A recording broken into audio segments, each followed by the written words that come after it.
মমিনখারহাট জামে মসজিদের উদ্যোগে আজকের এই বিশাল তাফসীরুল কোরআনের প্রোগ্রাম স্থান হচ্ছে মাধবদিয়া ময়েজউদ্দিন উচ্চ বিদ্যালয় মাঠ।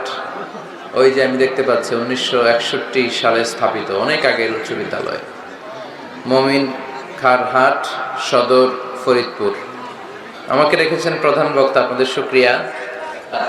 আল্লাহর হাবিব সাল্লাল্লাহু আলাইহি ওয়াসাল্লাম বলেছেন, কোন নারী যদি 4টা কাজ করে, সালাত, সিয়াম, স্বামীর আনুগত্য আর নিজের সতীত্বের হেফাজত, এই 4টা কাজ করলে আল্লাহ তাআলা ওই নারীদের জন্য জান্নাতের 8টা দরজা খুলে দিবেন, যেটা দিয়ে মন চায় ঢুকবে। আমার মায়েরা, আমার বোনের, আমি দেখেছি হেলিকপ্টার দিয়ে যখন আমরা নামছিলাম, অনেক বোনদের দেখা যাচ্ছিল প্যান্ডেলের ওখানে অপেক্ষা করতেছে। বোনদেরকে শুরুতেই আমি এই মেসেজটা দিলাম, আপনারা এই 4টা কাজ এনশিওর করবেন। এই 4টা কাজ দুনিয়ায় যদি কোনো নারী এনশিওর করে, তার জন্য আল্লাহ তাআলা জান্নাতের 8 দরজা খুলে দিবে। যেটা দিয়ে মনে চায় আপনি ঢুকবেন, কোনো না নাই, যেটা দিয়ে মনে চায়। আমাদের বোনদেরকে আল্লাহ তুমি কবুল করো। আজকে আমরা এমন একটা সূরা থেকে কিছু কথা শুনবো যেটাকে বলা হয় the surah of social etiquettes in Islam. ইসলামের সামাজিক যে রীতিনীতি আছে, এই রীতিনীতিগুলো এই সূরা আমাদেরকে শিক্ষা দেয়। আল্লাহর হাবিব সাল্লাল্লাহু আলাইহি ওয়াসাল্লামের কোলে এক ছোট্ট শিশু বসা। আল্লাহর হাবিব সাল্লাল্লাহু আলাইহি ওয়াসাল্লাম দাওয়াত খেতে গেলেন, এক ছোট্ট সাহাবী শিশু এসে আল্লাহ রাসূল সাল্লাল্লাহু আলাইহি ওয়াসাল্লামের কোলে বসলো। খাবার দেয়া হলো, ছোট্ট মানুষ বাঁ হাত দিয়ে খাবার এইটা ধরে, ওইটা ধরে, ওইটা ধরে। আছে না এরকম? বাচ্চারা দেখবেন খেতে পারবে এতটুকু, নষ্ট করে এতগুলো, এইটা ধরে, ওইটা নেয়, ওইটা ফালায়। তো আল্লাহ রাসূল সাল্লাল্লাহু আলাইহি ওয়াসাল্লামের কোলে বসে ওই সাহাবা বাঁ হাত দিয়ে এইটা টানে, ওইটা টানে, এইটা ফালায়। আল্লাহ রাসূল সাল্লাল্লাহু আলাইহি ওয়াসাল্লাম বললেন, ইয়া গোলাম, এই পিচ্চি, এই বাচ্চা, সাম্মিল্লাহ, তুমি যে হাত দিয়ে খাবার টানতেছো, বিসমিল্লাহ বলছো? আগে বিসমিল্লাহ বলো। কুল বিয়ামিনিক, ডান হাতে খাও। বিসমিল্লাহ বলো, কুল বিয়ামিনিক, ডান হাতে খাও। ওয়া কুল মিম্মা ইয়ালিক, তোমার সামনে যেটা আছে ওইটা খাও। এরকম টানা হিচড়ে করো না। ওই সাহাবী বলেন, এই যে 3টা কথা, 3টা গাইডলাইন আল্লাহর হাবিব সাল্লাল্লাহু আলাইহি ওয়াসাল্লাম খাওয়ার আগে আমাকে দিয়েছিলেন, আমি মরার আগ পর্যন্ত এই গাইডলাইনের বাইরে কোনোদিন খাই নাই। সব সময় এভাবে। তো বাচ্চাদেরকে শিখাবেন যে বিসমিল্লাহ বলো, ডান হাতে খাও, সামনে যেটা আছে ওইটা খাও। একবার আল্লাহ রাসূল সাল্লাল্লাহু আলাইহি ওয়াসাল্লামের প্রিয় দৌহিত্র মানে নাতি হাসান রাদিয়াল্লাহু তাআলা আনহু, আল্লাহ রাসূল সাল্লাল্লাহু আলাইহি ওয়াসাল্লাম খুব ভালোবাসতেন হাসান রাদিয়াল্লাহু তাআলা আনহুকে এবং হুসাইন রাদিয়াল্লাহু তাআলা আনহুমা, এই দুইজনকে। ওনারা দুই ভাই আল্লাহ রাসূল সাল্লাল্লাহু আলাইহি ওয়াসাল্লামের পিঠে উঠে আল্লাহ রাসূল সাল্লাল্লাহু আলাইহি ওয়াসাল্লামের ঘোড়া বানিয়ে খেলতো। সুবহানাল্লাহ পড়বেন না? ঘোড়া হতো আল্লাহর রাসূল, ঘোড়া হতো কে? আর ঘোড়সওয়ার হতেন হাসান আর হুসাইন। আল্লাহ রাসূল সাল্লাল্লাহু আলাইহি ওয়াসাল্লাম বাবরি চুল রাখতেন, লম্বা চুল। ঘোড়ার ঘাড়ে যেমনি রশি থাকে, হাসান হোসেন রাসূল সাল্লাল্লাহু আলাইহি ওয়াসাল্লামের চুলগুলোরে ধরে টেনে টেনে এরকম ঘোড়া ঘোড়া খেলতেন। সুবহানাল্লাহ বললেন না? তো হাসান রাদিয়াল্লাহু তাআলা আনহু একবার যাকাতের খেজুরের স্তূপ ছিল, উনি যে ছোট্ট মানুষ, খাবার দেখলি তো ছোট্ট বাচ্চারা খেতে আরম্ভ করে, এটা কি নিজের খাবার, হালাল না হারাম এগুলো তো খেয়াল করে না। তো হাসান রাদিয়াল্লাহু তাআলা আনহু যাকাতের খেজুর নিয়ে খেতে আরম্ভ করলেন। আল্লাহ রাসূল সাল্লাল্লাহু আলাইহি ওয়াসাল্লাম এসে ওনার গলায় চেপে ধরলেন, চেপে জোর করে মুখ থেকে টেনে খেজুর বের করলেন আর বললেন, ইন্না লা নাকুলু সাদাকা। হাসান, তুমি জানো না আমরা হাশিমি খানদানের লোক, আমরা আলে মুহাম্মদ, আমার বংশের কেউ কোনোদিন তার গলা দিয়ে যাকাতের কোনো সম্পদ ঢুকাতে পারবে না। খবরদার হাসান, খবরদার নাতি, ফেলে দাও। হাদিসে এসেছে কিখ কিখ, মানে আমরা যেটা ওয়াক ওয়াক বলি, গলার ভিতরে গেলে ওয়াক ওয়াক বলে থুতু ফেলি, রাসূল সাল্লাল্লাহু আলাইহি ওয়াসাল্লাম কিখ কিখ বলে গলায় চেপে মুখ থেকে টেনে সেই খেজুরটা বের করেছেন। বলেছেন, হাসান, আমরা যাকাতের সাদাকার খেজুর খাই না, খবরদার হাসান, কখনো যাকাতের খেজুর খাবে না। সুবহানাল্লাহ পড়ো। তো এইভাবে আল্লাহ রাসূল সাল্লাল্লাহু আলাইহি ওয়াসাল্লাম আমাদেরকে শিখিয়েছেন, অন্যায় দেখলে, ভুল দেখলে এটা বলতে হবে, কারণ সাকিতু আনিল হাক্কি শাইতানুন আখরাস, অন্যায় দেখে যে চুপ থাকে ওটা মুমিন নয়, ওটা বোবা শয়তান। চিল্লায় বলেন ঠিক কি না? অন্যায় দেখলে রুখে দাঁড়ান, গর্জে উঠুন। আপনার আপন বোনের বয়সের একটা মেয়েকে কিছু বখাটে ছেলেরা টিজ করতেছে, আপনি দেখে চলে যান কেন? দাঁড়ান, আপনি জিজ্ঞেস করেন কি হয়েছে, মেয়েটাকে তোমরা ডিস্টার্ব করো কেন? আপনি দাঁড়ালে আরো কয়েকজন এসে দাঁড়াবে, ঠিক কি না? কিন্তু একজনকে তো দাঁড়াইতে হবে, দাঁড়ানোর দরকার আছে না নাই? মনে রাখবেন, আধারে ভয় পেও না, আলো আছে আড়ালে, অন্ধকার পালিয়ে যাবে তুমি উঠে দাঁড়ালে। দাঁড়াতে হবে আপনাকে। অন্যায় রুখে দেন, অসঙ্গতি রুখে দেন, প্রতিবাদ করেন, সামাজিক যত ধরনের অন্যায় আছে, যৌতুক, সুদ, ঘুষ, দুর্নীতি রুখে দেয়। আমরা এগুলোর বিরুদ্ধে। আমরা দুর্নীতির পক্ষে না বিপক্ষে? সুদের পক্ষে না বিপক্ষে? যৌতুকের পক্ষে না বিপক্ষে? এগুলোর বিরুদ্ধে সামাজিক আন্দোলন গড়ে তুলুন, কথা বলেন। Raise your voice, raise your voice hard, কণ্ঠকে উঁচু করুন, প্রতিবাদ করুন, রুখে দাঁড়ান। যে সূরা থেকে কথা শুনবো এটাকে বলে সামাজিক রীতিনীতির সূরা। আমাদেরকে আল্লাহ তাআলা সোশ্যাল এন্ড মোরাল কিছু গাইডলাইন দিয়েছেন, 10টা গাইডলাইন আল্লাহ তাআলা আমাদের জন্য এখানে ডেডিকেট করেছেন। এবং আমরা দেখব যে এই সমস্যাগুলোর কারণেই আমাদের সমাজে আজকে অশান্তি। কি করে একটা সমাজের শান্তি, শৃঙ্খলা, ভারসাম্য অক্ষুণ্ণ রাখা যায়, এ ব্যাপারে চমৎকার কিছু গাইডলাইন আল্লাহ এই সূরায় দিয়েছেন। আমি বলতে প্রস্তুত, আপনারা কি শুনতে প্রস্তুত? শেখার জন্য, নিজেকে পরিবর্তনের জন্য, সমাজটাকে পাল্টে দেওয়ার জন্য শুনতে হবে, নাকি শুধু স্লোগান দেওয়ার জন্য আসছেন? স্লোগান লাগবে কার কার দেখি? স্লোগান লাগলে বললেন, আলোচনার মাঝখানে আমরা কিছু স্লোগানও দিব, এটারও দরকার আছে, ঠিক কিনা? কিন্তু জীবন পাল্টানোর ওয়াজ হওয়া দরকার, যেটা আমাকে পরিবর্তন করে, আমার হৃদয় ছুঁয়ে যায়, আমার ফ্যামিলিকে পরিবর্তন করে দেয়, পরিবর্তনের ছোঁয়া যেন দেখা যায়, চাক্ষুষ, এরকম কথাবার্তা দরকার আছে না নাই? আমি কানে হাত দিয়ে চোখের পানি ছেড়ে জাহান্নামের ওয়াজ করলাম, আপনারাও কাঁদলেন। এরপর আমি জান্নাতের ওয়াজ করলাম, আপনারাও হাসলেন। মাটির নিচের ওয়াজ, আকাশের উপরের ওয়াজ, সমাজ পরিবর্তন হবে না, তাই না? তো সমাজ পরিবর্তনের জন্য সমাজের সমস্যাগুলো ধরে ধরে কথা বলা দরকার। শুনবেন, শুনবেন আপনারা? সূরাটার নাম সূরাতু আল হুজুরাত। সূরাটার নাম কি? আল হুজুরাত। সবাই বলেন আল হুজুরাত। আল হুজুরাত শব্দটা হুজরা শব্দের বহুবচন, মানে কামরা। কামরা, ঘর। আল্লাহ রাসূল সাল্লাল্লাহু আলাইহি ওয়াসাল্লামের 9 জন স্ত্রী এট এ টাইমে বেঁচে ছিল। মোট স্ত্রী 11 জন, দাসী 2 জন, সব মিলে 13 জন। আর এট এ টাইমে বেঁচে ছিল 9 জন। আল্লাহর হাবিব সাল্লাল্লাহু আলাইহি ওয়াসাল্লামের আলাদা কোনো ঘর ছিল না। 9 বিবিরে 9টা ঘর করে দিয়েছিলেন। এগুলোরই বলে হুজরা। সুবহানাল্লাহ পড়েন। আমাদের এই যে এখানে যে মসজিদের নাম শুনলাম, এই মসজিদের ইমাম সাহেবের জন্য হুজরাখানা আছে না? কথা বলেন না কেন? আছে, মানে কামরা। তো আল্লাহ রাসূল সাল্লাল্লাহু আলাইহি ওয়াসাল্লাম 9 স্ত্রীর জন্য 9টা কামরা করে দিয়েছিলেন। তো উনি যখন ওখানে থাকতেন, মাঝে মাঝে দূর থেকে কিছু বেদুইন লোকেরা আসতো, যাদের মধ্যে সভ্যতা ভব্যতা আসে নাই। এরা এসে আল্লাহ রাসূল সাল্লাল্লাহু আলাইহি ওয়াসাল্লামকে ডাকা শুরু করতো। আমরা আমাদেরকে যেমনে ডাকি, আপনার নাম যদি হয় আব্দুল্লাহ, আমি আপনার বন্ধু হলে আপনারা ডাকবো, ওই আব্দুল্লাহ এদিকে আয়। এভাবে ডাকবো না? বন্ধু তো, তুই আমার বন্ধু, আব্দুল্লাহ এদিকে আয়। আব্দুর রহিম আমার বন্ধু, তো আমি ডাকবো এই আব্দুর রহমান এই। কিন্তু আল্লাহ রাসূল সাল্লাল্লাহু আলাইহি ওয়াসাল্লামের নাম হচ্ছে মুহাম্মদ, ওনারা কি ডাকা যাবে এই মুহাম্মদ এই? ডাকা যাবে? উনি কি আমাদের মতো মানুষ? উনি মানুষ, তবে অসাধারণ মানুষ, ঠিক কিনা? তো কিছু বেদুইন এসে দুপুরবেলা রাসূল সাল্লাল্লাহু আলাইহি ওয়াসাল্লাম বিশ্রাম নিচ্ছিলেন। তারা এসে বলতে আরম্ভ করলো, ইয়া মুহাম্মদ, ইয়া মুহাম্মদ, এই মুহাম্মদ এই, বের হও। আল্লাহ বরদাস্ত করলেন না। আল্লাহ বললেন, খবরদার, নিজেরা নিজেদেরকে যেমনে ডাকো, নবীর ওইভাবে ডেকো না, তোমাদের সব আমল বরবাদ হয়ে যাবে।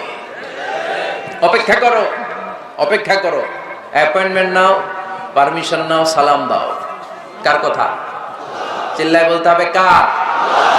রব্বুল আলামিন বলেন, ইয়া আইয়ুহাল্লাযীনা আমানু লা তাদখুলু বুয়ুতান গায়রা বুয়ুতিকুম হাত্তা তাস্তানিসু ওয়া তুসাল্লিমু আলা আহলিহা যালিকুম খায়রুল লাকুম লাআল্লাকুম তাযাক্কারুন। পড়েন আল্লাহু আকবার। আল্লাহ বললেন, ও বিশ্বাসীরা শোনো শোনো, তোমাদের ঘর ছাড়া অন্য কারো ঘরে যদি যাও, অপরিচিত কারো বাসায় যদি যাও, যাওয়ার আগে অনুমতি নাও আর সালাম দাও। দেখেন সমাজ পরিবর্তনের ওয়াজ। অনুমতি নিতে হবে, সালাম দিতে হবে, পারমিশন নিয়ে যাবেন, অ্যাপয়েন্টমেন্ট নিয়ে যাবেন। অনেকে এমপির বাসায় যেয়ে ভিড় করে, এমপিরে পায় না, রাগ দেখায়, আরে আসছি, এমপি হয়েছে তো কি হয়েছে, পাওয়া যায় না সময় মতো। এমপিরও কাজ আছে না নাই? উনি তো আপনাদের জন্যই কাজ করেন, যে মিটিং গুলো করে আপনাদের জন্য, এই নির্বাচনী এলাকার জন্য করে, এগুলো বুঝতে হবে। অনেক ব্যস্ত মানুষ। হুজুরের বাসায় যে, এই হুজুর নামে না এখনো, এতক্ষণ ধরে বসে আছি, 2 কাপ চা দিয়ে বসায় রাখছে আমাদেরকে, এরকম অভিযোগ আছে না নাই? কিন্তু হুজুরও মানুষ, হুজুরের ঘুমানো লাগে, হুজুরের গোসল করা লাগে, হুজুরের বিশ্রাম লাগে, হুজুরের ফ্যামিলি আছে, হুজুরও অসুস্থ হয়, হুজুর রোবট না, ঠিক কিনা? এগুলো একটু বোঝার চেষ্টা করবেন, একটু আমলে নেবেন। এজন্য সুন্নাহ হচ্ছে কারোর সাথে দেখা করার আগে অনুমতি নিয়ে যাওয়া। মোবাইল থাকলে ভাই বিকেলে একটু আসতে চাই, উনি যদি বলে হ্যাঁ আসেন, যাবেন, তাহলে 1 নাম্বার সুন্নাহ অ্যাপয়েন্টমেন্ট নেওয়া। 2 নাম্বার সুন্নাহ যে সালাম দেওয়া, অনুমতি চাওয়া। কারো ঘরে হুট করে দরজায় ধাক্কা মেরে ঢুকা যাবে? আগে কি দিবেন? আওয়াজ করে বলেন, আগে কি দিবেন? সালাম। তারপর আপনার নাম বলবেন। কি বলবেন? আল্লাহর হাবিব সাল্লাল্লাহু আলাইহি ওয়াসাল্লাম ওনার ঘরে বসা, এক সাহাবী এসে দরজার মধ্যে কাড়া নাড়লেন। আল্লাহর হাবিব সাল্লাল্লাহু আলাইহি ওয়াসাল্লাম বললেন, মান দা, কে দরজায় কাড়া নাড়ে? সাহাবী বললেন, আনা, আমি। বিশ্বনবী বললেন, মান আনতা, তুমি কে? সাহাবী কয়, আনা আনা। আরে নবী, আমি। রাসূল সাল্লাল্লাহু আলাইহি ওয়াসাল্লাম, কিসের আনা আনা? নাম বলো মিয়া। আনা কান্নাহু কারিহাহা। রাসূল সাল্লাল্লাহু আলাইহি ওয়াসাল্লাম ওর কথাটাই রিপিট করলেন। রাসূল সাল্লাল্লাহু আলাইহি ওয়াসাল্লাম জিজ্ঞেস করলেন, কে? বলে, আমি। আরে তুমি কে? সাহাবী বলে, হুজুর আমি। আল্লাহ রাসূল বলে, আমি। এটা কোনো নাম হইলো? নাম বলো। আল্লাহ রাসূল সাল্লাল্লাহু আলাইহি ওয়াসাল্লাম রেগে গিয়ে 2 বার বললেন, আমি। তা আমি বললেন না, আবার নামটা বলবেন। আমি কোনো নাম হইলো? তো সাহাবী বললেন, আমি। রাসূল সাল্লাল্লাহু আলাইহি ওয়াসাল্লাম বললেন, না, আমি তোমার নাম না, তোমার নাম বলবে। তাহলে কারোর সাথে দেখা করতে গেলে প্রথম কাজ হচ্ছে অ্যাপয়েন্টমেন্ট নেওয়া, 2 নাম্বার অনুমতি চাওয়া, দরজায় নক করে সালাম দেওয়া, আর নাম বলা। রাজি আছেন? অনুমতি ছাড়া কারো ঘরে ঢুকবেন? কে ঢুকবেন? হাত তুলুন তো দেখি। অনেকে তুলে ফেলছে হাত ভুলে। না, হাত তো ভুল করে হাত তুলছেন, সমস্যা নাই, কিন্তু কারো ঘরে অনুমতি ছাড়া, পারমিশন ছাড়া কখনো প্রবেশ করা যাবে না। এটা কি আপনাদের মনে থাকবে? এক সাহাবী বললেন, ইয়া রাসূলুল্লাহ, ইয়া হাবিবাল্লাহ, আমার ঘরে কেউ নাই, শুধু আমি থাকি আর আমার আম্মা থাকে। আস্তাযিনু আলা উম্মি, আমার মায়ের ঘরে যেতেও কি আমার অনুমতি লাগবে নাকি? আল্লাহর হাবিব বললেন, তুহিব্বু আন তারাহা উরিয়ানা, তুমি কি চাও নাকি তোমার মাকে তুমি উলঙ্গ দেখবে? সাহাবী বললেন, না, কশিন কালেও আমার মারে আমি উলঙ্গ দেখতে চাই না। আল্লাহর হাবিব সাল্লাল্লাহু আলাইহি ওয়াসাল্লাম বললেন, ইদান ইস্তাযিন আলাইহা, তাহলে তোমার মার ঘরে ঢোকার আগেও অনুমতি নিয়ে ঢুকবা। মায়ের ঘরে ঢোকার আগে অনুমতি নিয়ে ঢুকবা। সাহাবী বলে, আনা খাদিমুহা, রাসূল সাল্লাল্লাহু আলাইহি ওয়াসাল্লাম, আমি ছাড়া ওনার কেউ নাই, আমি তো ওনার খেদমত করি, আমার মার ঘরে ঢোকার আগে অনুমতি নেওয়া লাগবে? সাহাবী বললেন, আল্লাহ রাসূল সাল্লাল্লাহু আলাইহি ওয়াসাল্লাম বললেন, হ্যাঁ, তোমার মায়ের ঘরে ঢোকার আগে অনুমতি নেওয়া লাগবে। তাহলে মার ঘরে ঢোকার আগে যদি অনুমতি লাগে, বোনের ঘরে ঢোকার আগে তোর অনুমতির দরকার নেই? হ্যাঁ? ভাইয়ের ঘরে, ভাবির ঘরে ঢুকবেন? হ্যাঁ, অনুমতি নিয়ে ঢুকবেন না? খবরদার, কারো ঘরে ঢোকার আগে অনুমতি নিয়ে ঢুকবো আমরা। হুট করে আমরা অনেক সময় ঢুকে পড়ি। সে হয়তো বিশ্রাম নিচ্ছে, অল্প কাপড় পরে শোয়া, বা বিছানায় এমন ভাবে পড়ে আছে, ওই অবস্থায় সে কারোর সাথে দেখা করতে চাচ্ছে না। ওই অবস্থায় হুট করে ঢোকা যাবে? নক করেন, সালাম দেন, নাম বলেন, পারমিশন চান। এই সময়ের মধ্যে সে নিজেকে গুছিয়ে প্রিপেয়ার্ড হবে, আপনার সামনে আসার উপযোগী করে নেবে নিজেকে, ঠিক কি না? দিস ইজ ইসলাম। আওয়াজ করে বলেন, দিস ইজ ইসলাম। এটাই ইসলাম। শুধু জিকির করা ইসলাম না, জিকির করাও ইসলামের একটা অংশ। শুধু লম্বা দাড়ি রাখাই ইসলাম না, শুধু নামাজ পড়তে পড়তে কপালে দাগ ফেলানো ইসলাম না। কারো ঘরে ঢোকার আগে অনুমতি নিয়ে যাওয়ার নাম ইসলাম। কথা বুঝতে পেরেছেন? তাহলে কারো ঘরে ঢোকার আগে পারমিশন নিব, সালাম দিব। হুট করে আজ থেকে কারো ঘরে ঢুকবো না। ইনশাআল্লাহ পড়বেন না? রব্বুল আলামিন এই সূরাটা শুরু করলেন ঈমানদারদেরকে ডেকে। এই সূরার মধ্যে রব্বুল আলামিন 5 বার ঈমানদারদেরকে ডাক দিয়েছেন, আর একবার গোটা বিশ্বের সব মানুষদেরকে ডাক দিয়েছেন। পড়েন সুবহানাল্লাহ। আল্লাহ বললেন, ইয়া আইয়ুহাল্লাযীনা আমানু লা তুকদ্দিমু বাইনা ইয়াদাইল্লাহি ওয়া রাসূলিহি ওয়াত্তাকুল্লাহ ইন্নাল্লাহা সামিউন আলীম। আল্লাহ বললেন, অবিশ্বাসীরা শোনো, প্রথম গাইডলাইন, এই সমাজে যদি শান্তি চাও, সমাজটারে যদি সুন্দর বানাতে চাও, আল্লাহর রাসূলের বিধানের উপরে কোনো কথা বলো না। আল্লাহর রাসূল যেই বিধান দিয়েছেন ওই বিধানটাই ফাইনাল। আল্লাহর রাসূল যা বলছে ওইটা ফাইনাল না, আমার যা মন চায় ওইটা ফাইনাল? কারটা ফাইনাল? আল্লাহ আল্লাহর রাসূলেরটা ফাইনাল। কোন বিশ্বাসী নারী, কোন বিশ্বাসী পুরুষ আল্লাহ আল্লাহর বিধান চলে আসার পরে মন গড়া কোনো কাজ করতে পারে নাকি? মুমিন নারী পুরুষ সব সময় ওই বিধান পালন করে যেই বিধানটা আমাদের জন্য ফরজ করেছে কে? আল্লাহ আল্লাহ রাসূল যা বলেছে এটাই ফাইনাল। খবরদার আল্লাহ এবং আল্লাহ রাসূলের দেয়া কোনো বিধানকে টপকে যেও না। Don't try to be over smart, বেশি স্মার্ট হতে যেও না। যতটুকু ইসলাম দিয়েছে ওইটার মধ্যেই থাকো। ইসলামের চেয়ে বেশি স্মার্ট কোনো কিছু হতে পারে? ইসলামের চাইতে কোনো কিছু বেশি মডার্ন হতে পারে? আল্লাহর দেয়া, আল্লাহ রাসূলের দেয়া কোনো আইনের চেয়ে কোনো স্মার্ট আইন পৃথিবীবাসী বানাতে পারে? এজন্য আল্লাহ বললেন, ওয়ামা কানা লিমুমিনিন ওয়ালা মুমিনাতিন ইযা কাদাল্লাহু ওয়া রাসূলুহু আমরান আন ইয়াকুনা লাহুমুল খিয়ারাতু মিন আমরিহিম। আল্লাহ আল্লাহ রাসূলের বিধান যখন জানা হয়ে যায়, কোনো মুমিন বান্দা বান্দি তাদের আর নিজেদের পক্ষ থেকে কোনো অপশন থাকে না, কোনো চয়েস নাই। আমার আল্লাহ বলেছে 5 ওয়াক্ত নামাজ জামাতের সাথে পড়ো, এর উপর আমাদের কোনো কথা আছে নাকি? আল্লাহ নারীদেরকে বললেন হিজাব পরে রাস্তায় বের হও, এর উপরে কোনো কথা আছে নাকি? আল্লাহ বললেন সমাজের ফিনান্সিয়াল ট্রানজাকশন গুলো ব্যবসার মাধ্যমে হবে, কোনো সুদের কারবার চলবে না, এর উপরে মুমিনদের কোনো কথা আছে নাকি? আল্লাহ আল্লাহ রাসূল যেটা বলেছে ওইটাই ফাইনাল, ওইটাই সবচেয়ে শ্রেষ্ঠ। খেয়াল রাখবেন, এর চেয়ে বেশি শ্রেষ্ঠ হতে পারে না। এক সাহাবী বললেন আমি সারা রাত তাহাজ্জুদ পড়ব, ঘুমাবো না। এক সাহাবী বলল আমি আর স্ত্রীদের কাছে যাব না। আরেক সাহাবী বলল সারা বছর আমি রোজা রাখবো, আমি কোনোদিন রোজা ভাঙবো না। আল্লাহ রাসূল সাল্লাল্লাহু আলাইহি ওয়াসাল্লাম রেগে গেলেন, কারণ আল্লাহ রাসূল সাল্লাল্লাহু আলাইহি ওয়াসাল্লাম কি এগুলো শিখাইছেন আমাদেরকে? সারা রাত তাহাজ্জুদ এগুলো শিখাইছে? সারা বছর রোজা শিখাইছে? স্ত্রীদের থেকে আলাদা দূরে দূরে থাকা এগুলো শিখাইছে? রাসূল সাল্লাল্লাহু আলাইহি ওয়াসাল্লাম রেগে গেলেন। দেখেন what a check and balance, ইসলাম কতটা ভারসাম্যপূর্ণ জীবন ব্যবস্থা। আল্লাহ রাসূল সাল্লাল্লাহু আলাইহি ওয়াসাল্লাম ডেকে বলেন কার এত সাহস যে বলেছে সারা রাত তাহাজ্জুদ পড়বে? কই, আমি নবী তো সারা রাত তাহাজ্জুদ পড়ি না, আমি নবী তো তাহাজ্জুদ পড়ি আবার ঘুমাই, তো আমি ঘুমাইয়া আল্লাহর এত বড় প্রিয় বান্দা হতে পারি, তোমার সমস্যা কোথায়? আমি নবী হয়ে 11 জন স্ত্রীর সাথে মেলামেশা করতে পারি, তোমার মিশতে সমস্যা কোথায়?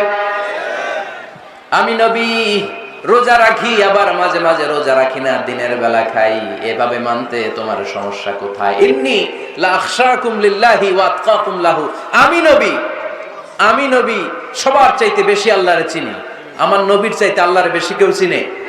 আরে নবী তো আমাদেরকে আল্লাহকে চিনিয়ে দিয়েছে, চিল্লায় বলেন ঠিক কি না? আমার নবীর চাইতে কেউ বেশি বুজুর্গ হতে পারবে না, আমার রাসূলের চাইতে কেউ বেশি আল্লাহওয়ালা হতে পারবে না। তার মানে রাসূল যতটুকু শিখিয়েছে অতটুকুই শ্রেষ্ঠ। এটা টপকিয়ে এটার উপর দিয়ে অ্যাডভান্স হয়ে সামনে যাওয়া যাবে? বেশি বোঝা যাবে না। খবরদার, রাসূল যেটা শিখিয়েছেন অতটুকুর মধ্যে থাকতে হবে, তাহলে কল্যাণ আর বরকত দিবে কে? মাগরিবের ফরজ নামাজ কয় রাকাত? কয় রাকাত? ফরিদপুরের কেউ যদি বলে আমি অনেক বড় আল্লাহর ওলি, আমি 5 রাকাত করব সওয়াব বেশির জন্য, হ্যাঁ কি কয় হবে না? 5 রাকাত তো সেজদা কয়েকটা বেশি আছে এটার মধ্যে, রুকু কয়েকটা বেশি, কষ্টও বেশি, হবে? কথা কয় না হবে? রমাদানের 30 দিন রোজা রাখা ফরজ, আপনি যদি বলেন না রমজানে না রেখে এটা আমি শাবান, যুলকাদ, যুলহজ 3 মাস টানা 90 দিন রেখে দিব, বেশি রাখবো আমি, হবে? হবে? কারণ বেশি বুঝছে। কারণ কি? আল্লাহ রাসূলের চাইতে বেশি বোঝা যাবে, আল্লাহ রাসূলের চাইতে বেশি বুজুর্গ সাজা যাবে। খবরদার, never be advanced from Allah and his Rasul. Allah এবং আল্লাহ রাসূলের চাইতে আমরা অ্যাডভান্স হব না। আল্লাহ আল্লাহ রাসূল যা দিয়েছেন ওইটাই ফাইনাল। ওইটা কি ফাইনাল? আওয়াজ করে বলেন ওইটা কি? তাহলে সামাজিক সুখ সম্প্রীতির প্রধান মাধ্যম হচ্ছে আল্লাহ আল্লাহ রাসূল যা বলেছে এটাই আমরা মানবো, এর উপরে আমরা কোনো কথা বলতে চাই। এরপর আল্লাহ ঈমানদারদেরকে আবার ডাক দিলেন, বললেন ইয়া আইয়ুহাল্লাযীনা আমানু লা তারফাউ আসওয়াতাকুম ফাওকা সাওতিন নবী, ও বিশ্বাসীরা খবরদার, আমার নবীর কণ্ঠের চাইতে তোমাদের কণ্ঠ বড় করো না। ঘোষণাটা কার? কারণ সাহাবারা আল্লাহ রাসূল সাল্লাল্লাহু আলাইহি ওয়াসাল্লামের চারদিকে এরকম ঘিরে বসে থাকতো, এজন্য সাহাবাদেরকে উদ্দেশ্য করে আল্লাহ বললেন আমার নবীর গলার সাউন্ড যতটুকু তোমাদের সাউন্ড থাকবে অতটুকু বা অতটুকুর চেয়ে কম, এর চেয়ে বড় হওয়া যাবে? তাহলে বেয়াদবি হয়ে যাবে। তাহলে কি হয়ে যাবে? বনু তামিম গোত্রের নেতা কে হবে? আল্লাহর হাবিব সাল্লাল্লাহু আলাইহি ওয়াসাল্লাম পরামর্শ করছিলেন। আবু বকর রাদিয়াল্লাহু তাআলা আনহু বললেন, আমার মনে হয় এই লোকটা হইলে ভালো হয়। ওমর ফারুক বলেন, না উনি না, আমার মতে এই লোকটা হইলে ভালো। সাইয়েদনা আবু বকর বললেন, আরে না ওমর, তুমি বুঝো নাই, আমি যার কথা বলেছি সে হলে সবচেয়ে ভালো, তার মধ্যে নেতৃত্বের গুণ আছে। সাইয়েদনা ওমর ফারুক বলেন, না আপনি বোঝেন নাই, আপনার চেয়ে আমি ভালো বুঝছি, আমি যারে বলেছি সেই হবে না। তা তর্ক আছে না নাই? এই তর্ক, কথার নাম কথা, কথার পিঠে কথা করতে করতে করতে করতে ওনাদের মধ্যে একটু ঝগড়ার একটা ভাব। বিশ্বনবী বসা, এই ঝগড়া করতে করতে সাউন্ড বড় হয়ে গেছে, এই উনি হবে, উনি বলে না উনি হবে। বিশ্বনবীর কণ্ঠের চাইতে কণ্ঠ উঁচু হয়ে গেল, আরশের উপর থেকে একটা ধমক দিলেন কে? আল্লাহ বলেন, খবরদার লা তারফাউ আসওয়াতাকুম ফাওকা সাওতিন নবী, নবীর কণ্ঠের চাইতে কণ্ঠ উঁচু করো না।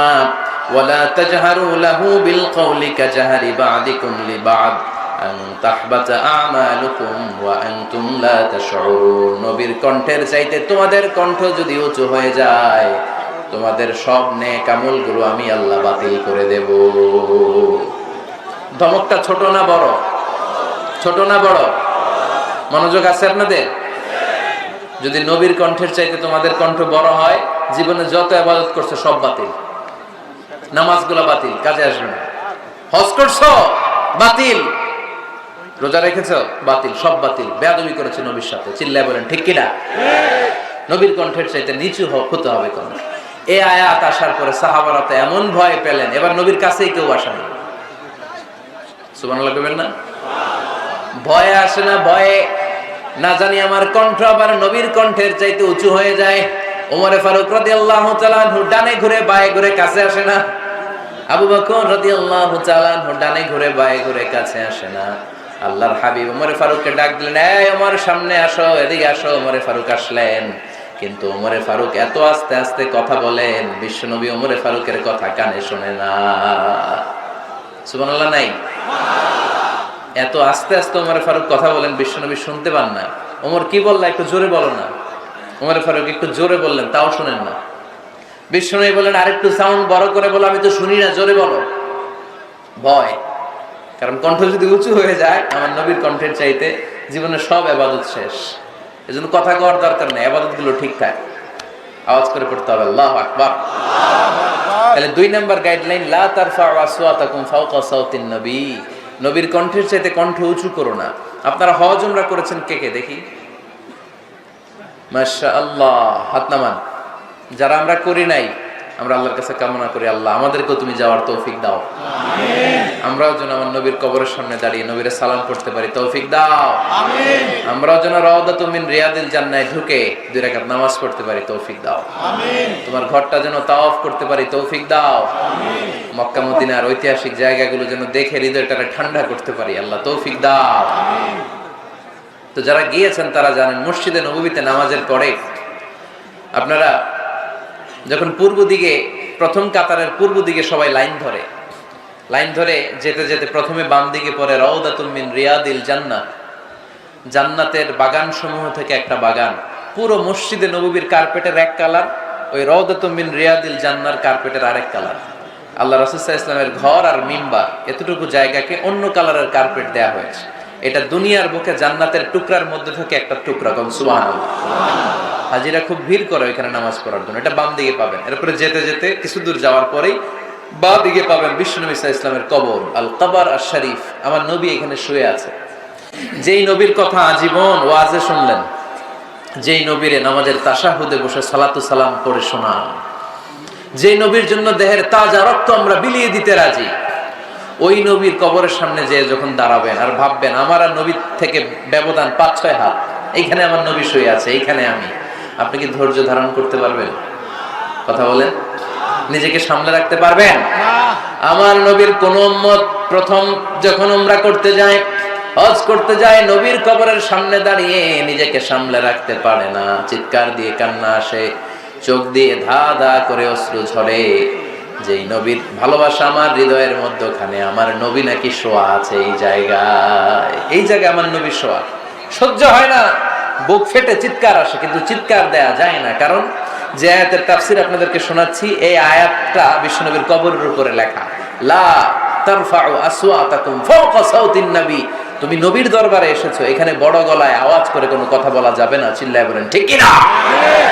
এই আয়াতটা আজও লেখা নবীর কবরের উপর, লা তারফাউ আসওয়াতাকুম ফাওকা সাওতিন নবী।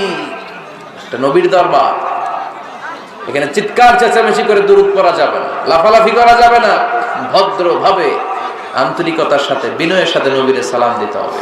সুবহানাল্লাহ পড়ো। আল্লাহ রাসূল সাল্লাল্লাহু আলাইহি ওয়াসাল্লাম আমাদের থেকে বিদায় নিলেন, কিন্তু এই আয়াতের হুকুম আজও আছে না নাই? অনুরূপ ভাবে যারা আমাদের উস্তাদ, মা বাবা, আধ্যাত্মিক নেতা, ধর্মীয় গুরু, ইসলামী আন্দোলনের নেতা, তাদের সামনেও উচ্চবাচ্য করে আওয়াজ করা যাবে, তাদের সাথে ভদ্র ভাষায় কথা বলার দরকার আছে না নাই? তাহলে দুইটা গাইডলাইন আমরা পেলাম। প্রথম গাইডলাইন হচ্ছে আল্লাহ রাসূল যা বলেছে এটাই ফাইনাল, এটাই কি? কথা বুঝে নাই? আল্লাহ রাসূল যা দিয়েছে সেটা কি ফাইনাল। আর দুই নাম্বার হচ্ছে নবীর কণ্ঠের চাইতে কণ্ঠ উঁচু করা যাবে যাবে না। তিন নম্বরে আল্লাহ মুমিনদেরকে আবার ডাক দিলেন, বললেন ইয়া আইয়ুহাল্লাযীনা আমানু ইন জাআকুম ফাসিকুম বিনাবাইন ফাতাবায়ানু। কেউ যদি তোমাদের কাছে কোনো সংবাদ নিয়ে আসে, সংবাদটা বিশ্বাস করার আগে যাচাই করে নাও। আদেশটা কার? জোরে বলেন। আমরা কিছু শুনলেই বিশ্বাস করি, এরকম আছে না নাই? যা শুনে তাই বিশ্বাস করে, এরকম করা যাবে? তো কি করবেন তাইলে? হ্যাঁ, কি করতে হবে? ঠিক না বেঠিক? হ্যাঁ, ঘটনাটা ঠিক না বেঠিক, এটা আমাদেরকে যাচাই করতে হবে। You have to justify the news, you have to verify the report. Whatever you found in social media or Facebook, don't share. Think twice before you share, man. Share করার আগে দুইবার ভাববেন যে শেয়ার করব কি করব না। একটা কিছু পাইলেই শেয়ার মেরে দেয়, শেয়ার দিচ্ছে শেয়ার, তার বন্ধু দেয় শেয়ার, পুরা ফেসবুকের মধ্যে মারামারি আছে না নাই? আসলে এরকম কিছু ঘটেই নাই, আছে না নাই? খবরদার, আমরা খুব খুব বেশি পছন্দ করি এই রুমর, গুজব ছড়ানোর জন্য বাংলাদেশের পৃথিবীতে এক নাম্বার। আমাদের চেয়ে কেউ বেশি গুজব ছড়াতে পারে? কিছুদিন আগে এরকম হইলো না যে লবণের দাম বেড়ে গেছে? হ্যাঁ, ফরিদপুরে এগুলো হয় নাই তো না? এই বাজারেও লবণ ছিল না তখন? কয় বস্তা? এক একজন 2 বস্তা করে।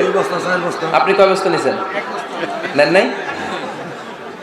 তো এই যে দেখেন গুজবের কারণে আসলে লবণ পর্যাপ্ত। আর আমাদের দেশে লবণ থাকবে না, লবণ থাকবে কই? তো লবণের দেশের মানুষ, ঠিক কি না? পর্যাপ্ত পরিমাণ লবণ আছে। আমাদের যে লবণ মজুদ আছে, আমাদের দেশের চাহিদা মিটিয়ে পাশে ইন্ডিয়াতে বা মিয়ানমারও কিছু সাপ্লাই করা সম্ভব, এত লবণ আছে। আলহামদুলিল্লাহ পড়েন। তো এই যে লোকজন বেশি দাম দিয়ে লবণ কেন কিনলো? গুজব। আমরা কি গুজব মানবো? গুজব, এটারে আজকে আমরা নো বলে দিব। নো। কি বলবেন? এত আস্তে? গুজবকে আমরা কি বলবো? নো। গুজবে কান দিবেন না। প্রায় দেখবেন সোশ্যাল মিডিয়াতে অমুক নেতার গোপন ভিডিও ফাঁস। তো অমুক নেতার গোপন ভিডিও ফাঁস হয়েছে, আপনার কি সমস্যা? আপনার এত ভালো লাগে কেন? আপনার ভিডিও তো কয়েকদিন পরে ফাঁস হবে, তখন আপনি কি করবেন? এই সমস্ত আজে বাজে কাজে যাবেন না। অমুক নেতার কি ফাঁস হয়েছে, কি গোপন ভিডিও, কি স্ক্যান্ডাল, এগুলো নিয়ে কখনো মুমিনদের মাথা ব্যথা থাকতে পারে? মুমিন চাইলে যে কোনো জিনিস শেয়ার দিতে পারে না। আপনি লা ইলাহা পড়েছেন, এই লা ইলাহা যেন তেন কোনো বাণী নয়। এই লা ইলাহার ঘোষণা দিয়ে যে মুমিন হয়, তার হাতগুলো আল্লাহর কাছে একেবারে সারেন্ডার, তার জিহ্বাটা সারেন্ডার, তার চোখগুলো সারেন্ডার, তার কানগুলো সারেন্ডার। সে চাইলেই মন যা চায় তা করতে পারে না, ঠিক কি না? আপনার কান দিয়ে যা শুনতে মন চায় শুনতে পারবেন? কেন পারেন না? কারণ আপনি মুমিন, ঠিক কি না? চোখ দিয়ে যা দেখতে মন চায় দেখা যায়। যেন কানে শুনি সদা তোমার কালাম, এ খোদা চোখে যেন দেখি শুধু কোরআনের আয়াত। শোনো আমার মুনাজাত, শোনো শোনো ইয়া ইলাহি আমার মুনাজাত, শোনো আমার মুনাজাত। পড়েন আমিন। তাহলে ফাতাবায়ানু, নিউজ একটা শুনলেই আমরা শেয়ার দিব না ভাই, আমরা একটু চেক করব, ক্রস চেক, ডাবল চেক, নির্ভরযোগ্য তথ্যসূত্র তালাশ করব যে আসলে এই ঘটনাটা ঘটছে কিনা। 100% যখন আপনি confirm, then you may share in Facebook, that's not a big deal, then share দেন, জনসচেতনতার জন্য শেয়ার দেন, সমস্যা নাই। কিন্তু না জেনে শেয়ার দেওয়া যাবে? কথা বলেন। আল্লাহ রাসূল সাল্লাল্লাহু আলাইহি ওয়াসাল্লামের জীবনে এরকম একটা ঘটনা ঘটেছিল। হারিস বিন মিরার রাদিয়াল্লাহু তাআলা আনহু বনুল মুস্তালিকের যুদ্ধে জেতার পরে হারিস বিন মিরারকে বিশ্বনবী দায়িত্ব দিলেন যে হারিস বিন মিরার, তুমি এই এলাকার নেতা, কি করতে হবে আমাদের? বিশ্বনবী বললেন, নামাজ পড়বা, রমাদানের রোজা রাখবা, যাকাত আদায় করবা। মেরার বলে, তাহলে যাকাত নেন? বিশ্বনবী বললেন, না, 1 বছর পূর্ণ হওয়ার পরে যাকাত দিতে হয়। যাকাত কয় বছর পর পর? যাকাত প্রতিদিন দেয়া লাগে। হালানিল হাউল, 1 বছর যখন হবে আমি আমার সাহাবী পাঠাবো মদিনা থেকে, তখন দিয়ে দিও। বিশ্বনবী চলে গেলেন। 1 বছর পরে এক সাহাবীকে রেডি করলেন, যাকাতের সম্পদ নিয়ে আসো বনুল মুস্তালিকের পক্ষ থেকে। ওই সাহাবীর নাম হচ্ছে ওয়ালিদ ইবনে উকবা। বিশ্বনবী ডেকে বললেন, ওয়ালিদ যাও, 1 বছর সময় অতিক্রান্ত হয়েছে, বনুল মুস্তালিকের লোকদের যত যাকাতের সম্পদ জমা হয়েছে নিয়ে আসো। সাইয়েদনা ওয়ালিদ ইবনে উকবা যখন সম্পদ আনার জন্য বের হলেন, ওইদিকে বনুল মুস্তালিকের লোকেরা শুনতে পেল বিশ্বনবীর পাঠানো সাহাবী ওনাদের এলাকায় শুভাগমন করবে। ওই সাহাবীকে লাল গাড়িচার সংবর্ধনা দেওয়ার জন্য সেনাবাহিনী সহ পুরো এলাকা থেকে সব সৈন্যবাহিনী সহ তারা মরুভূমির মধ্যে এসে দাঁড়িয়ে রয়েছে। সুবহানাল্লাহ পড়ো। নবীর সাহাবীর আগমন হবে, নবীর সাহাবীর শুভাগমন। উনি এসে আমাদের এলাকার যাকাতের টাকা কালেকশন করে নিয়ে যাবে, ওনাকে সংবর্ধনা দিব, বের হও। তলোয়ার নিয়ে, ঘোড়া নিয়ে, গার্ড দিয়ে আমরা দাঁড়িয়ে থাকি। তো মরুভূমিতে সবাই দাঁড়ায় আছে। আল ওয়ালিদ ইবনে উকবা মদিনা থেকে বিশাল রাস্তা পাড়ি দিয়ে যখন বনুল মুস্তালিকের এলাকার কাছাকাছি দূর থেকে দেখে তলোয়ার নিয়ে লোকজন দাঁড়ায় আছে। কি নিয়ে দাঁড়ায় আছে? উনি ভাবছে আমারে মারার জন্য দাঁড়ায় আছে। উনি মনে মনে ভাবলেন, বিশ্বনবী পাঠালেন যাকাত নেয়ার জন্য, যাকাত পরে নিব, আগে জান সামলাই। কারণ এলাকার লোকেরা সব তলোয়ার নিয়ে সেনাবাহিনী সহ দাঁড়ানো। আসলে কথাটা কি ঠিক? মারার জন্য দাঁড়ায় আছে? কি জন্য? সম্মান দেওয়ার জন্য, ওয়েলকামিং রিসেপশন দেওয়ার জন্য। উনি ভাবলেন আমার এক কচু কাটা করবো, এক কাজ করি, ওদিকে না যে অ্যাবাউট টার্ন, উল্টা করি। যেই চিন্তা ওই কাজ। সাহাবী আল ওয়ালিদ ইবনে উকবা উল্টা ঘুরে গেলেন, মন্দ ধারণা নিয়ে ফিরে যেয়ে বিশ্বনবীরে বললেন, নবী আপনি আমার মায়ের খাওয়ার জন্য পাঠাইছিলেন, যাকাত আনার জন্য পাঠিয়েছেন, কিন্তু তারা যাকাত তো দিবেই না, আমারে হত্যার জন্য তলোয়ার নিয়ে দাঁড়িয়েছিল গো নবী। কথা কি সত্য? উনি ভুল বুঝতে পারছেন, উনি ভুল বুঝেছেন। না বুঝে ভুল কথায় বিশ্বনবীর কাছে প্রচার করে দিলেন। আল্লাহর হাবিব সাল্লাল্লাহু আলাইহি ওয়াসাল্লাম সহজ সরল মনা নবী, সাহাবী তো আর মিথ্যা বলবেন না। বিশ্বনবী বিশ্বাস করলেন। বিশ্বাস করে খালিদ ইবনে ওয়ালিদের নেতৃত্বে 1000 সৈন্যের অভিযান পাঠালেন। বললেন, যাও, যে দেখো ঘটনা কি, ঘটনা সত্য হলে অভিযান চালাও। আল্লাহ বলেন, নবী অভিযান পরে চালায়েন, একটু থামেন। ফাতাবায়ানু ইন জাআকুম ফাসিকুম বিনাবাইন ফাতাবায়ানু। নবী ওয়ালিদ এসে আপনার কাছে দেই তথ্য প্রচার করেছে, তথ্যটা সঠিক নয়, আগে যাচাই করেন, তারপরে অ্যাকশনে যান। ঠিক কি না? আমরা ডাইরেক্ট অ্যাকশন মারি। আমরা কি করি? Action, action, direct action. সত্য না মিথ্যা ধার ধারি না। আল্লাহ বললেন, নবী অভিযান চালাবেন না। ওয়ালিদ যেই কথা আপনারে বলেছে এই কথাটা সত্য নয়। আন তুসিবু কওমান বিজাহালাতিন ফাতুসবিহু আলা মা ফাআলতুম নাদিমিন। আপনি যদি ওই মুসলমানদের এলাকায় না জেনে অভিযান পাঠান, এই অভিযানে যদি কেউ মারা যায়, প্রত্যেকটা মৃত্যুর দায়ভার কিন্তু আপনার কাঁধেই বর্তাবে গো নবী। ঠিক কি না? এই যে আপনি চেক না করে, জাস্টিফাই না করে, নিশ্চিত না হয়ে ওয়ালিদের কথায় বিশ্বাস করেই বনুল মুস্তালিককে অ্যাটাক করার জন্য 1000 সৈন্যবাহিনী পাঠালেন।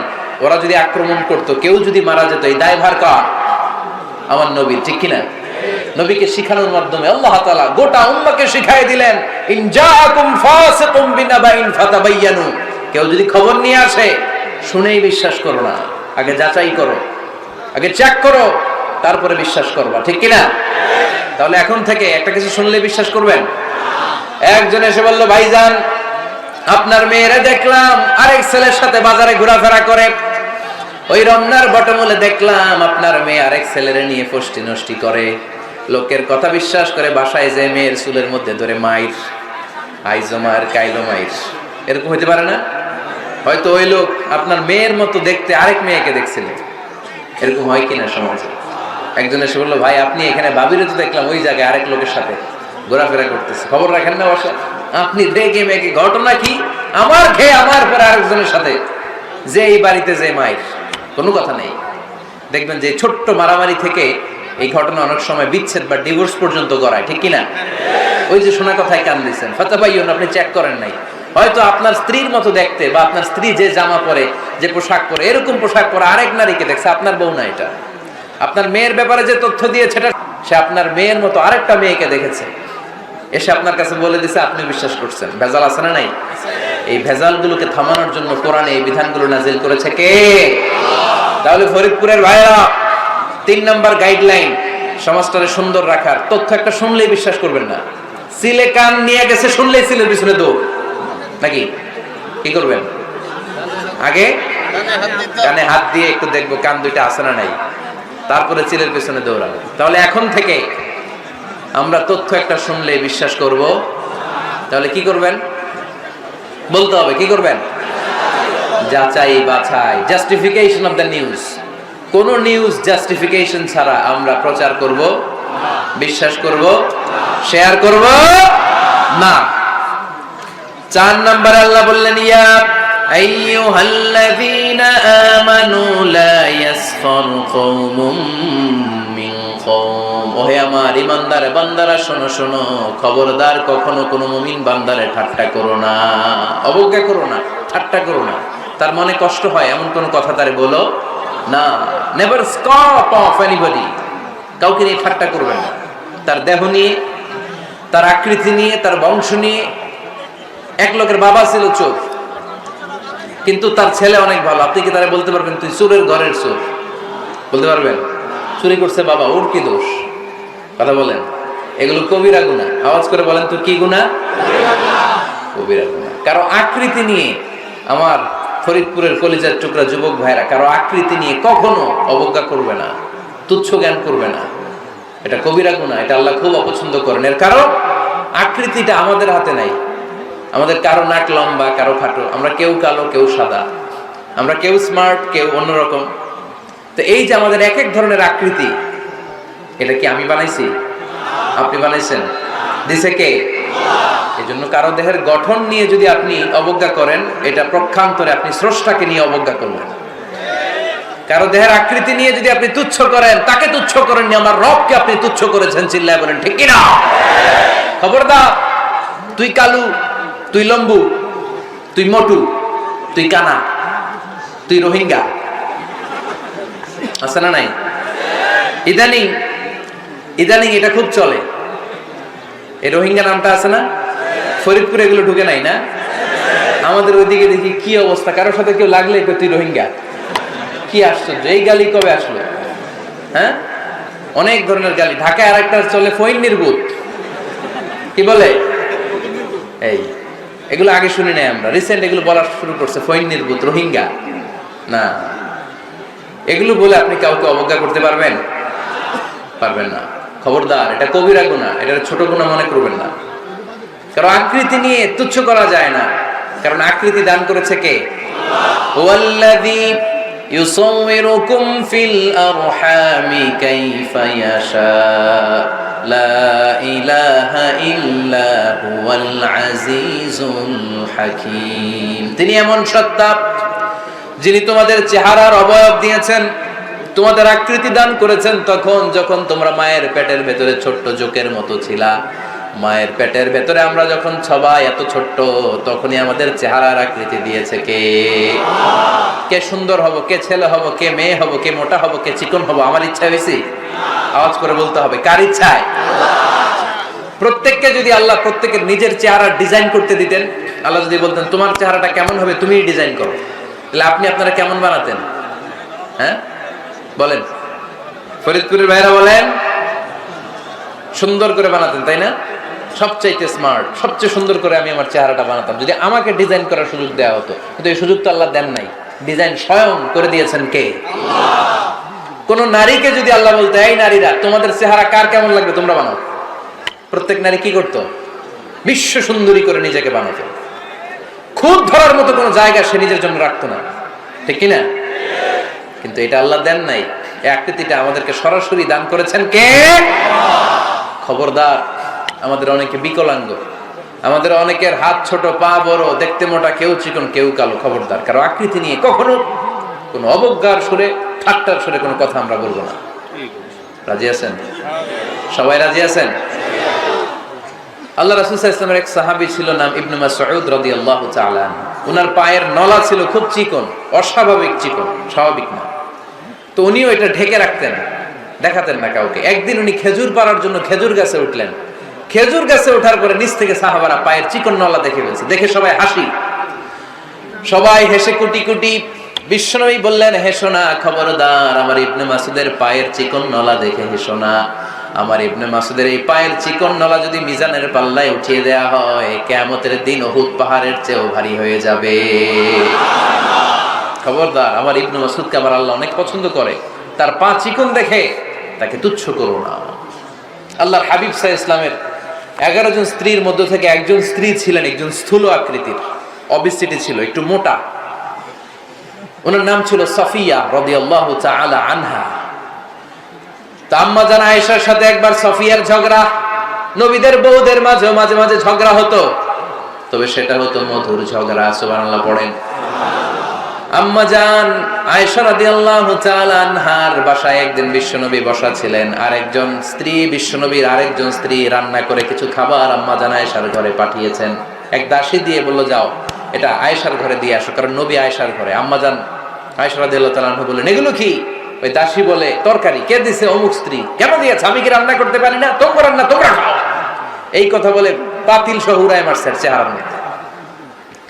এর কারণ ওনারা মানুষ ছিলেন, মানবীয় ব্যাপারগুলো ওনাদের মধ্যেও কাজ করত। আবার এক স্ত্রী ঝোল দিয়ে রান্না করে কিছু খাবার নিয়ে এসেছে। আম্মা জান আয়েশা রেগে মেগে ওই ঝোল নিয়ে ওই স্ত্রীর গালের মধ্যে মেখে দিয়েছেন। বিশ্বনবীর আরেক বউয়ের গালের মধ্যে ওই ঝোল লাগাই দিচ্ছে। এবার ওই স্ত্রী বিশ্বনবীর কাছে যেয়ে বলে, ইয়া রাসূলুল্লাহ, দেখেন আয়েশারে আপনি বেশি আদর করেন তো, দেখেন কি করে আমাদের সাথে। এই যে আমাদের গালের মধ্যে ঝোল মাখাই একবার মেকআপ বানাই দিচ্ছে। বিশ্বনবী সাল্লাল্লাহু আলাইহি ওয়াসাল্লাম বললেন, তাই আয়েশাকে ডাকো। আম্মা জান আয়েশা রাদিয়াল্লাহু তাআলা আনহা আসলেন। আল্লাহ রাসূল সাল্লাল্লাহু আলাইহি ওয়াসাল্লাম বললেন, তুমি কি আমার এই স্ত্রীর সাথে এমন আচরণ করেছো? আম্মা জান আয়েশা বললেন, করেছি। কেন? আম্মা জান আয়েশা বললেন, তখন মেজাজটা গরম ছিল, এখন বুঝতে পারতেছে আসলে এই কাজটা করা ঠিক হয় নাই। এবার বিশ্বনবী বিচার করবেন। বিশ্বনবী বললেন, আল কিসাস, যেমন করা হয়েছে বিচার হবে তেমন। তোমার গালে যেমনি ঝোল লাগাই দিয়েছে, তুমি একটু ঝোল নিয়ে আয়েশার গালে লাগাই দাও। সুবহানাল্লাহ পড়বেন না? ওই স্ত্রীও কিছু ঝোল নিয়ে আম্মা জান আয়েশার গালে লাগাই দিল। এখন দুইজনে হাসতেছে, বিশ্বনবীও হাসলেন, আরশের উপর থেকে খুশি হয়ে গেলেন কে? তো স্ত্রীদের মধ্যে মাঝে মাঝে এটা ঘটতো। সাফিয়া রাদিয়াল্লাহু তাআলা আনহা ছিলেন একটু মোটা।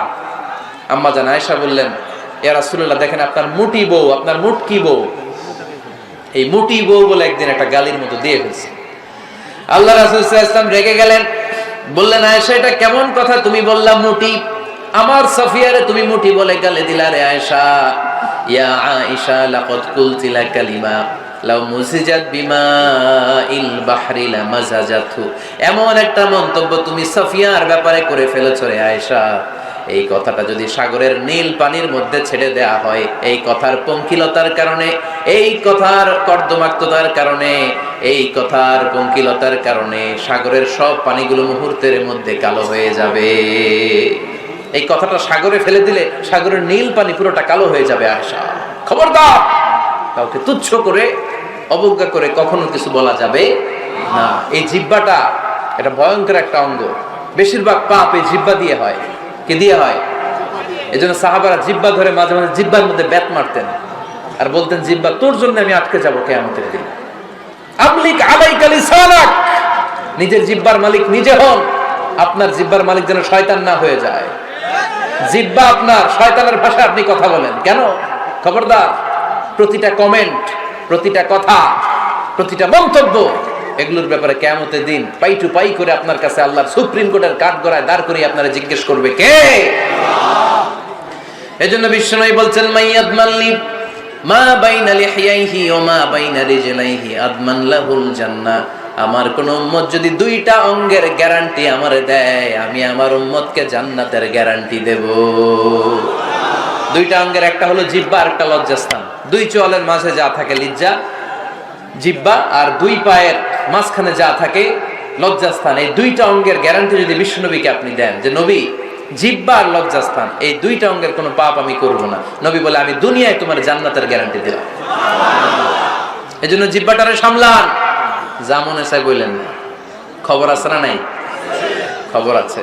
মা ইয়ালফিযু মিন কাউলিন ইল্লা লাদাইহি রাকীবুন আতীদ, যা মুখ দিয়ে বের হয় লিখে রাখার জন্য দুইজন ফেরেশতা রেডি করে রেখেছে কে? চিল্লায় বলেন। যতদিন আমরা বেঁচে থাকবো ততদিন থাকবে আমাদের কাঁধে, আমরা মরে যাবো এই ফেরেশতারা উড়াল দিবে, ঠিক কিনা?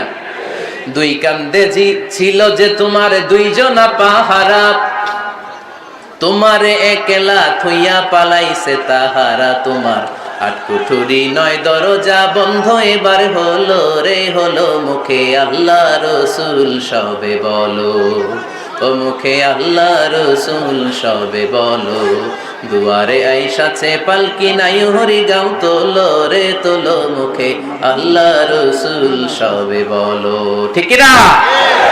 এজন্য সাবধান, আমলিক আলাইকা লিসানাক, নিজের জিহ্বার মালিক নিজে হন। মন যা চায় মুমিন তখন ইচ্ছা মতো মন মতো কোনো মন্তব্য ছুটতে পারে না।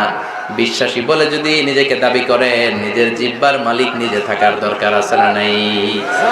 তাহলে 4 নম্বরে আল্লাহ বললেন লা ইয়াসখার কওমুন মিন কওম, কেউ কাউরে ঠাট্টা করব না আমরা, অবজ্ঞার সুরে কোনোদিন কাউরে কোনো কথা বলবো না।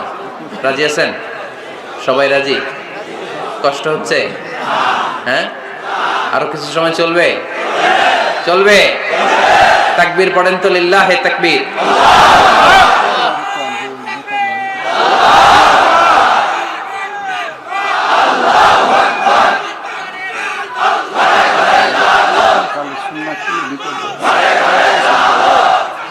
আপনাদের ভলান্টিয়ার দেখে যাবেন, বলার আগে ঢুকে যাবেন।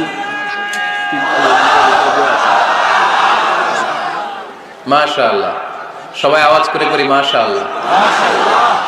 আমরা বিশৃঙ্খলা করব না, একসাথে বিদায় নিব। আরো অনেক সময় আছে আমার হাতে, আমরা একসাথে কথা শুনে বিদায় নিব। রাজি আছেন তো? বিশৃঙ্খলা করে মাঝখান থেকে উঠবেন কে কে দেখি? উঠবেন? মাশাআল্লাহ। না, আজকে অনেক সুশৃঙ্খল, দোয়া আছে, মুনাজাত আছে, দোয়া আছে, দোয়া আছে, মুনাজাত আছে। আমরা একসাথে একটু দোয়া করব, দোয়া করে এরপরে বিদায় নিব। এই 1 বছর পর পর এই প্রোগ্রাম হয়, আবার বেঁচে থাকলে কবে আসি না আসি, ঠিক কিনা? দোয়ায় অংশগ্রহণ করে যাবেন তো সবাই?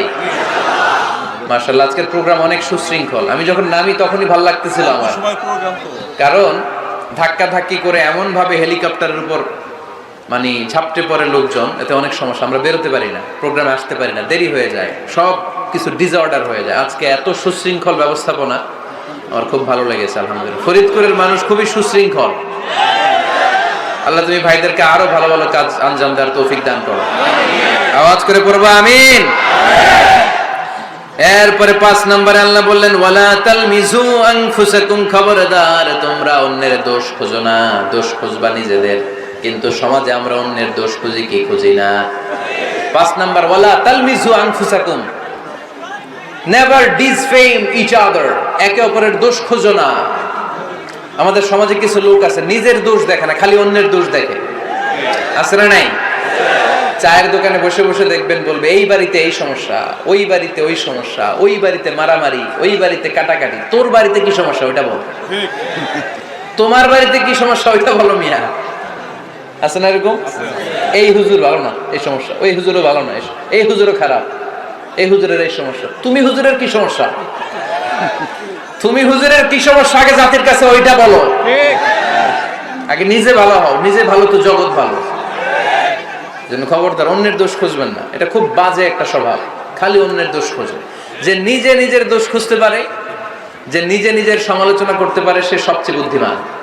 কারণ অন্যে কি করছে এই ব্যাপারে আপনারা ধরবে আল্লাহ, কথা বলেন না কেন? আল্লাহ আপনাকে ধরবে আপনার কি সমস্যা, আপনি কি করলেন, শুধু ওই ব্যাপারেই আপনি জিজ্ঞাসিত হবেন। এজন্য আল্লাহ বললেন তাদের উপর আমার লানত, তাদের উপর ধ্বংস, যারা প্রকাশ্যে অপ্রকাশ্যে অন্যদের দোষ খুঁজে বেড়ায়, দোষ বলে বেড়ায়, এরকম আছে না নাই? আল্লাহ লানত দিয়ে বললেন ওয়াইলুল লিকুল্লি হুমাযাতিল লুমাযা, গোপনেও দোষ খোঁজে প্রকাশ্যেও দোষ বলে, তাদের উপর আল্লাহ লানাত। হুমাযাতিল লুমাযা, এই লুমাযা শব্দ থেকে আল্লাহ এনেছেন ওয়ালা তালমিজু আনফুসাকুম, একে অপরের দোষ খোঁজো না, নিজের দোষ খোঁজো। সেই সবচেয়ে বুদ্ধিমান। তাহলে আমরা আত্মসমালোচনা করব। কি করব? খেয়াল রাখবেন, সবচেয়ে খারাপ হচ্ছে সমালোচনা। সবচেয়ে খারাপ কি? তারপর কিছুটা ভালো যেটা, সেটা হচ্ছে আলোচনা। সেটা কি? আলোচনা। সবচেয়ে ভালো হচ্ছে আত্মসমালোচনা। সবচেয়ে ভালো কি? তাহলে তিনটা বললাম। এক হচ্ছে সমালোচনা, আমরা করব না, আমরা করব আলোচনা, আর সবচেয়ে বেশি করব আত্মসমালোচনা, সেলফ ক্রিটিসিজম। রাতে ঘুমানোর আগে একটু ভাববেন কি কি ভুল করলাম, কাকে কাকে কষ্ট দিলাম, কি কি অন্যায় আজকে আমার দ্বারা হলো, কালকের দিনটা যেন আমার আজকের দিনের চেয়ে ভালো হয়। নিজের সাথে নিজের এরকম বোঝাপড়ার দরকার আছে না নাই? আমরা যেন আত্মসমালোচনা করি ফরিদপুরের ভাইয়েরা, অন্যের দোষ যেন না খুঁজি। Small people talk about people. যারা নিচু মানের মানুষ, এরা শুধু মানুষের দোষ খুঁজে বেড়ায়, মানুষ নিয়ে কথা কয়, এই মানুষের সমস্যা, এই সমস্যা। Average people talk about things and story and the incidents. যারা মাঝারি মনের মানুষ, তারা বিভিন্ন ঘটনা নিয়ে কথা বলে, বিভিন্ন বিষয় নিয়ে কথা বলে। আর গ্রেট পিপল, যারা মহামানুষ, দে টক অ্যাবাউট আইডিয়াস। তারা নতুন নতুন আইডিয়া নিয়ে কথা বলে। এই আইডিয়া সমাজে অ্যাপ্লাই করলে, ইমপ্লিমেন্ট করলে সমাজটা বদলে যাবে। এই আইডিয়া এখানে সেট করলে এখানে কল্যাণ হবে। বড় মনের মানুষরা আইডিয়া নিয়ে কথা বলে। এখন দ্য ডিসিশন ইজ ইয়ার্স, সিদ্ধান্ত আপনার। আপনি কি ছোট মনের মানুষ হবেন না বড় মনের মানুষ হবেন? অন্যরে নিয়ে আমার কোনো টেনশনের দরকার নেই। আমি জান্নাতি না জাহান্নামী, এই টেনশনে তো ঘুম আসে না আমার। আমার কি অবস্থা হবে আমি জানি না। আমি আরেকজনের দোষ খুঁজি, আমি আরেকজনের বদনাম বলি, আমি আরেকজনের পিছু লেগে থাকি। খবরদার, বিশ্বাসী বলে যারা দাবি করে তারা কখনো অন্যের পিছু লাগতে পারে। খেয়াল রাখবেন, কেউ যদি পিছু লাগে থাকে, ও আজীবন পিছেই থাকবে। পিছু লাগা মানে কি? ও সামনে না আমি সামনে? কথা বুঝে নাই বোধহয়। কেউ যদি আমার পিছু লাগে, ও সামনে না আমি সামনে? আমি সামনেই থাকবো, ও পিছনেই থাকবে। কথা বুঝতে পেরেছেন? খবরদার, পিছু লাগবো না কারো। কারণ কারো পিছু লাগলে আমি পিছনে পড়ে যাব। কারো দোষ খুঁজবো না, নিজের দোষ খুঁজবো। আমার কি সমস্যা, আমার কি ইমপ্রুভ করা দরকার, আমার কি ডেভেলপ করা দরকার, আমি নিজেকে কিভাবে সাজাতে পারি, এই নিয়ে থাকবে আমার টেনশন। আল্লাহর দেয়া আমাদের জন্য সবচেয়ে বড় উপহার হচ্ছে সময়। আল্লাহ আপনারা এত কিছু দিয়েছে, এর মধ্যে সবচেয়ে দামি কোন জিনিসটা দিয়েছে জানেন? সময়। কি দিয়েছেন? আমাদের জীবনের এই সবচেয়ে দামি জিনিসটা, এই সময়টা আমরা অন্যের পিছনে লাগাই ফেলি। অন্যের দোষ খুঁজতে খুঁজতে অন্যের এই সময়টা দিয়ে দেই, নিজের সময় নিজের কাজে লাগাতে পারি না, তাই না? এজন্য আমরা যেন অন্যের দোষ না খুঁজি, নিজের দোষ খুঁজি। ওয়ালা তালমিজু আনফুসাকুম, একে অপরের দোষ খুঁজো না। আদেশটা কার? আওয়াজ করে বলতে হবে, আদেশটা কার? এরপরে রব্বুল আলামিন বললেন, ওয়ালা তানাবাজু বিল আলকাব, খবরদার খবরদার, কাউরে মন্দ নামে ডেকো না। প্রত্যেককে যে নামে ডাকলে সে খুশি হয়, তাকে ওই নামে ডাকো। কোনো মন্দ নামে কখনো কাউরে ডাকা যাবে না। মন্দ নামে ডাকা যাবে না। সম্মানিত ভাইরা, কাউরে মন্দ নামে ডাকবেন না। তার যেই নাম ওই নামে ডাকবেন। যে নামে সে নিজেকে ডাকলে পছন্দ করে, তাকে ওই নামে ডাকবেন। মন্দ নামে কাউরে ডাকা যাবে না। এটা কবিরা গুনাহ। এটা কি গুনাহ? কবিরা গুনাহ। কারণ প্রত্যেকের নামটা প্রত্যেকের কাছে খুব প্রিয়, খুব আপন, খুব যত্নের, তাই না? ভাই আপনার নাম কি? উজ্জ্বল হোসেন। উজ্জ্বল নামে আরো মানুষ এই গ্রামে আছে না নাই? তা আপনার কাছে মনে হতে পারে উজ্জ্বল নামটা তো খুব স্বাভাবিক একটা নাম। উজ্জ্বল, কত উজ্জ্বল আছে এলাকায়। আপনার কাছে এরকমই লাগে, কত উজ্জ্বল। কিন্তু ওনার কাছে উজ্জ্বল নামটা এরকম না। ওনার কাছে উজ্জ্বল নামটা স্পেশাল। উজ্জ্বল নামটা কি? স্পেশাল। কারণ এই নামে তাকে সবাই ডাকে। এই নামটা তার কাছে খুব আদরের, খুব যত্নের। হুজুর আপনার নাম কি? সুলাইমান ফারুকি। আপনার কাছে মনে হতে পারে আরে কত সুলাইমান তো জীবনে দেখছি। কত সুলাইমান আছে বাংলাদেশে, 10,000 সুলাইমান আছে না নাই? আছে। তো আপনার কাছে এরকম মনে হয়, কিন্তু ভাইজানের কাছে কি এরকম মনে হয় না? ভাইজানের কাছে সুলাইমানটা খুব দরদের, খুব প্রিয়, খুব আদরের। কারণ এই নামে ভাইজানকে সবাই চিনে, ঠিক কিনা? আমার নাম মিজান। আপনার কাছে মনে হতে পারে আরে এই নামের কত লোক আছে বাংলাদেশ, আছে না? আমার কাছে এই নামটা খুব দরদের। কারণ আমারে মিজান বললে আমি বলি কি, আরেকজনে ডাকলে আমি তাকাই, ঠিক কিনা? ভাবছি আমারে ডাকছে। কারণ এই নামটার প্রতি আমার একটা দুর্বলতা কাজ করে, এটা আমার পরিচয় বহন করে প্রত্যেকের কাছে। প্রত্যেকের নামটা এমন। এজন্য কারো নাম যখন নেবেন সুন্দরভাবে নেবেন। প্রত্যেকে প্রত্যেকের নামকে পছন্দ করে। তার প্রমাণ, কেউ কাগজ কলম পাইলেই দেখবেন নিজের নাম লেখে, সিগনেচার মারে, আছে না নাই? বিশেষ করে সাগরে ঘুরতে গেলে বালুর মধ্যে প্রত্যেকে প্রত্যেকের নাম লেখে দেখবেন। দেখছেন? কক্সবাজারে ঘুরতে গেছেন কারা কারা দেখি? ওরে ফরিদপুরের লোক ঘুরতে যায় তো দেখি অনেক। আচ্ছা, দেখবেন আমি অনেককে দেখেছি সাগর পাড়ে বালুর তীরে বালু পেলেই প্রত্যেকে নিজের নামটা লেখে আবার লাভ চিহ্ন দেয় এমনি বড় করে একটা কি দেয়, লাভ মানে কি, তার মানে আমার নামটারে আমি ভালোবাসি। প্রত্যেকের নামটারে বড্ড ভালোবাসি। এজন্য কখনো এই রোহিঙ্গা ফইন্নিরপুর এগুলো বলবে না। যার যেই নাম ওই নামটা সুন্দর করে ডাকবেন। আল্লাহ বললেন ওয়ালা তানাবাযু বিল আলকাব, মন্দ নামে কখনো কাউকে ডেকো না, সুন্দর নামে ডাকো। নামের বিকৃতি কবিরা গুনাহ, আমরা আমাদের দেশে এটা করি।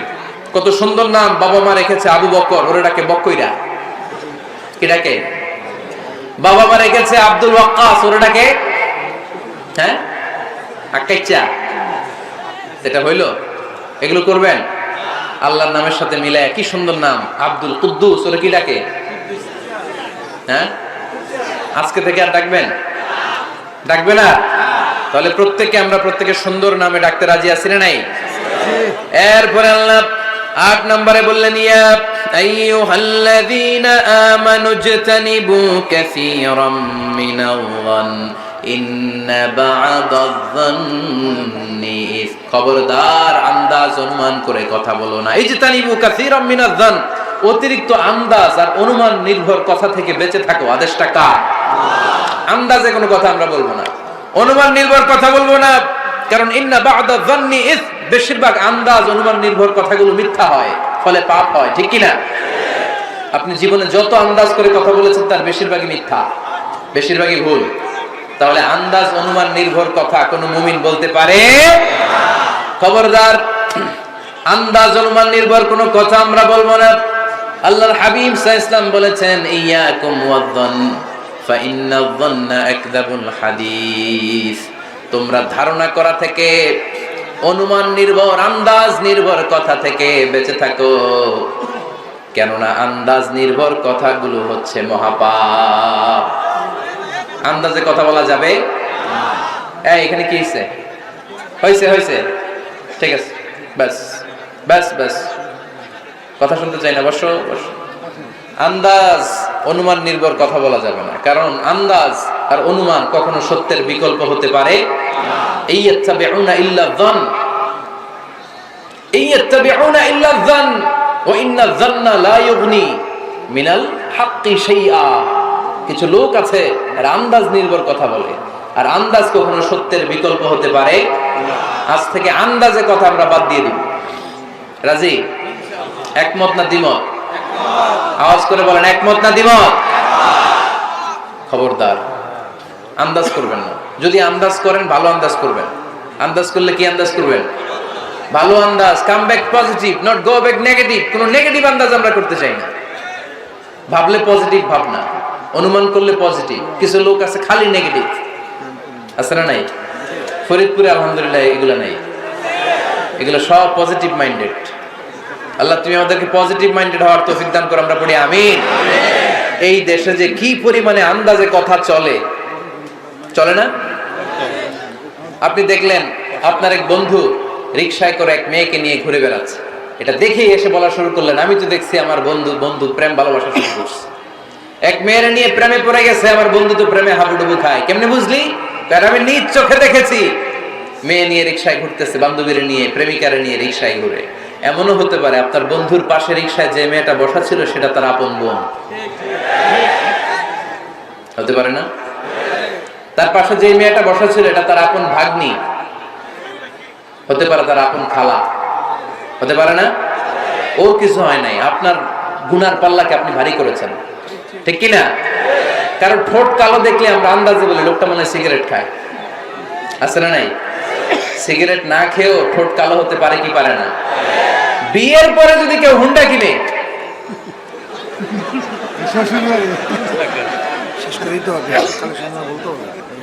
বিয়ের পরে যদি হুন্ডা কিনে, কিসের হুন্ডা? দেখছেন আন্দাজে মেরে দিচ্ছে যৌতুক। তো ও যখন হুন্ডা পাইছে বা কিনছে বা পুকুর থেকে আনছে, কত টাকা খরচ করে কিনলো, কেমনে আনলো, কিস্তিতে আনলো না সরাসরি আনলো, মাথার ঘাম পায়ে ফেলে আনলো না বন্দুকটা চালাইতেছে, জানেন আপনি? তো এগুলো ধারণা করেন কেন? আন্দাজে আন্দাজে ধারণা করেন কেন? আজকে থেকে আন্দাজের গোষ্ঠী কিলাই আমরা। আন্দাজে কথা বলা যাবে? খবরদার। ইজতানিবু কাসীরাম মিনাজ যান। ভাই, এগুলো করে আমরা আমাদের সমাজটাকে জাহান্নামের টুকরা বানিয়ে দিয়েছি। আর কত? আর না, অনেক হয়েছে, এবার থামেন, থামেন, স্টপ, থিংক টুয়াইস। একটু ভাবেন কি বলছি আমি। প্রতিটা কথার জবাবদিহিতা সেদিন চাইবে কে? আল্লাহ। এজন্য 8 নম্বরে বললেন আন্দাজে কথা বলো না। 9 নম্বরে আল্লাহ বললেন ওয়ালা তাজাসসু, গোয়েন্দাগিরি করো না। গোয়েন্দাগিরি আছে না নাই? সামাজিক ভারসাম্য শৃঙ্খলার জন্য গভর্নমেন্টের যে গোয়েন্দা, ওইটা না, ওইটা ঠিক আছে। মদিনায় ছিল ওমরে ফারুকের গোয়েন্দা, আল্লাহ রাসূলের গোয়েন্দা।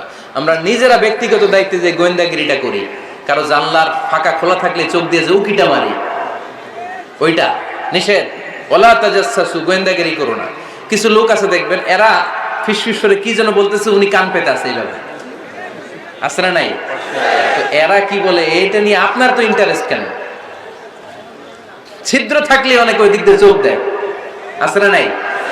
টিনের ঘরের ছিদ্র, ওদিক দিয়ে চোখ দিতেছে। বিষ্ণু বলছেন কোন ছিদ্র দিয়ে যদি কেউ চোখ দেয়, গোটা বের ওর চোখ কানা করে দাও। বাংলাদেশে যদি দেন, এই দেশে বিচার হইতে পারে যে কেন চোখ কানা করলেন। কিন্তু মদিনার সমাজে কেউ অন্যায় ভাবে কারো ঘরের ছিদ্র দিয়ে চোখ দেওয়ার কারণে যে চোখ গুতা মেরে চোখ নষ্ট করে দেওয়া হয়, তার জন্য কোনো বিচার নাই। কারণ তুমি অপরাধী, তুমি এত ছিদ্রান্বেষী কেন? জানলা খোলা থাকলে উকি মারে, মানুষের গোপন চিঠি পড়ে, আছে না নাই? কারো চিঠি যদি পান, খুলে দেখবেন কখনো? কারো মোবাইল পেয়ে গেছেন, ওরে পাইছি বড় ভাইয়ের মোবাইল, দেখি তো গ্যালারিতে কার কার ছবি, আছে না নাই?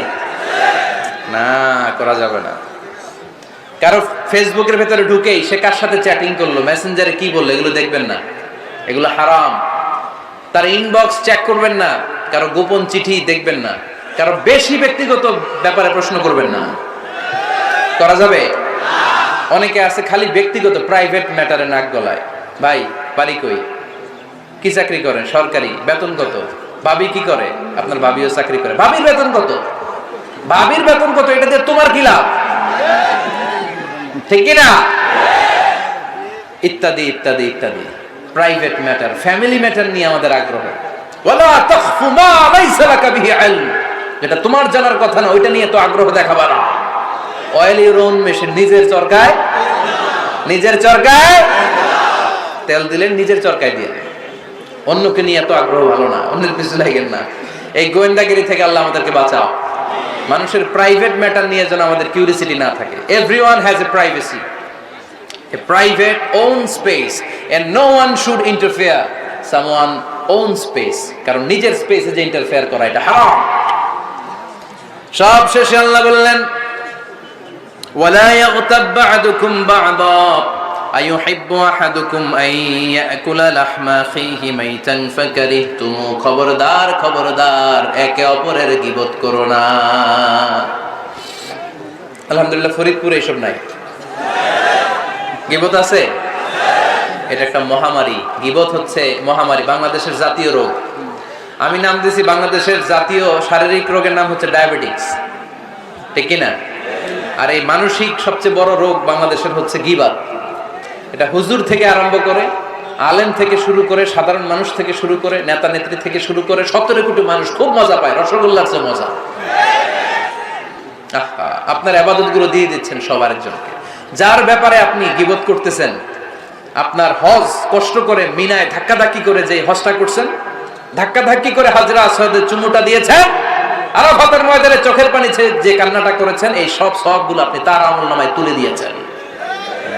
তার ব্যাপারে গীবত করে, চগলখুরি করে, তার কথা আরেকজনের কাছে লাগিয়ে, ওর কথা আরেকজনের কাছে লাগিয়ে, এই যে সমাজে গিরিঙ্গি লাগালেন আপনি, এই যে সামাজিক ভারসাম্য রক্ষা করলেন, আপনার সব ইবাদতগুলো আল্লাহ ভাগ করে ওদের আমলনামায় তুলে দিয়েছে। খবরদার, মরা ভাইয়ের গোশত খাওয়ার চেয়ে বড় অপরাধ। এই দেশে হালাল সিস্টেমে অনেকে গীবত করে এইভাবে, আমি আপনাদেরকে দেখাই।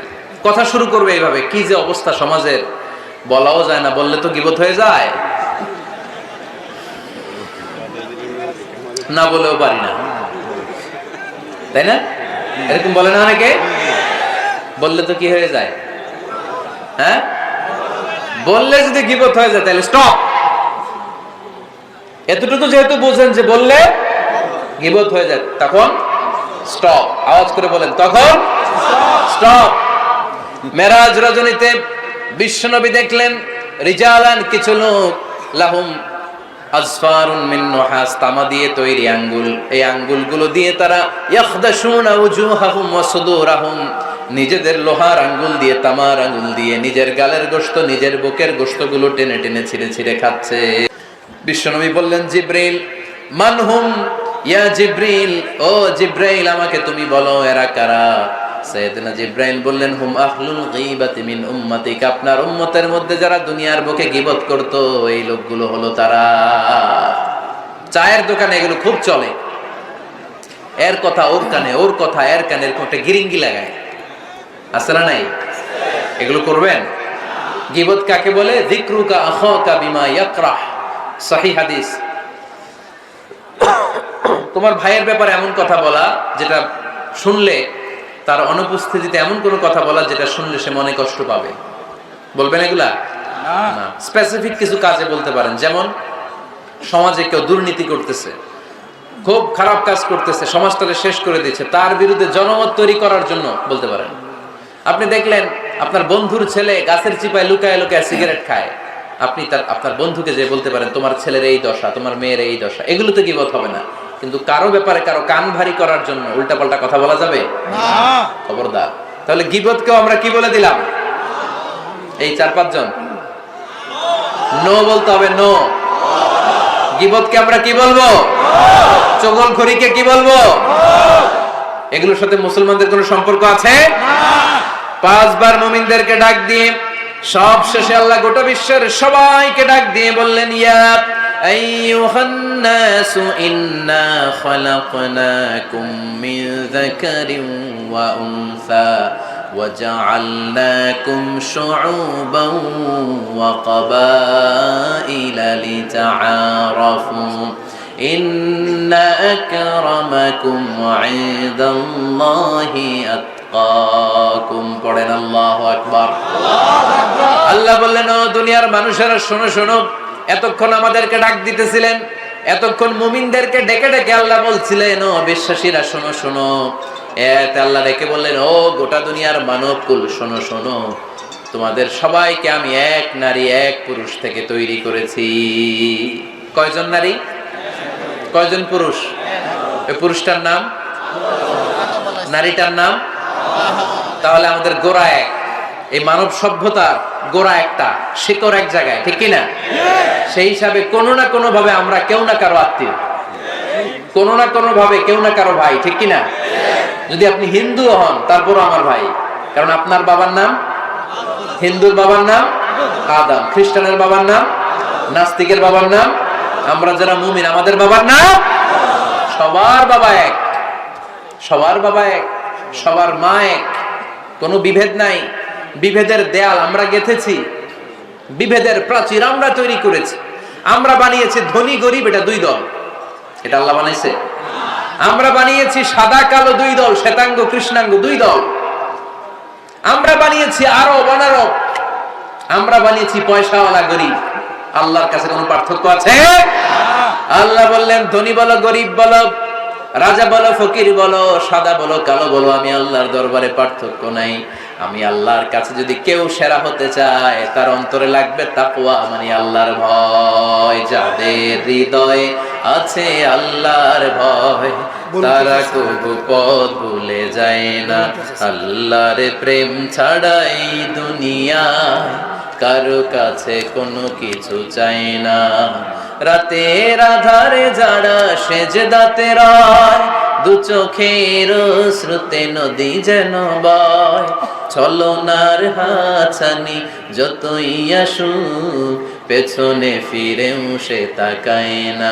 যাদের হৃদয়ে আছে আল্লাহর ভয়, তারা কবু পথ ভুলে যায় না, ঠিক কি না? এজন্য আল্লাহর ভয়, তাকওয়া, আল্লাহর ভয় যদি অন্তরে থাকে, সেই আল্লাহর কাছে সেরা। এছাড়া আল্লাহর কাছে কারো কোনো আলাদা মাতব্বরি নাই, ঠিক কি না? তার প্রমাণ, আমরা যখন নামাজে দাঁড়াই, এলাকার সবচেয়ে ধনীটাও দাঁড়ায়, তার পাশে রিকশাওয়ালাও দাঁড়ায়। আমরা যখন নামাজে দাঁড়াই, মালয়েশিয়াতে মাহাথির মোহাম্মদ যখন দাঁড়ায় তার পাশে আমিও দাঁড়াই। আমরা যখন নামাজে দাঁড়াই, প্রেসিডেন্ট যখন দাঁড়ায় তার পাশে কুলিওয়ালা, ঠেলাওয়ালা, রিকশাওয়ালা দাঁড়ায়। আমরা যখন নামাজের কাতারে দাঁড়াই, ধবধবে সাদা লোকটা যেমনি দাঁড়ায়, কুৎসিত কালো লোকটাও আমার ভাই আমার পাশে আল্লাহর জন্য নামাজে দাঁড়ায়।